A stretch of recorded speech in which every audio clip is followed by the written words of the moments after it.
और इस वक्त की बड़ी खबर सारंगढ़ विलायगढ़ जिले के बरमकेला जनपद पंचायत के अध्यक्ष और उपाध्यक्ष चुनाव के दौरान भाजपा और कांग्रेस कार्यकर्ताओं के बीच झड़प हुई। आप सीधे इस वीडियो के माध्यम से देख सकते हैं।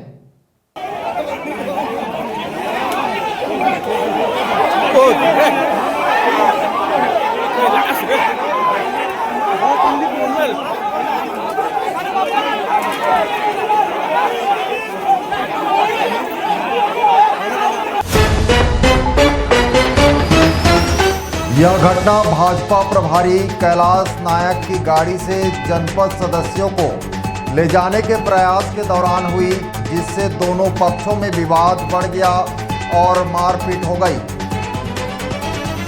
घटना के बाद पंचायत कार्यालय के बाहर तनाव की स्थिति बन गई है, जहां दोनों दलों के कार्यकर्ताओं की भीड़ जमा हो गई है।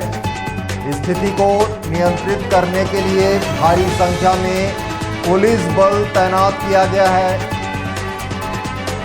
और दोनों पक्षों को शांत कराने की कोशिश की जा रही है। सारंगढ़ विलायगढ़ जिले की ये बड़ी खबर है।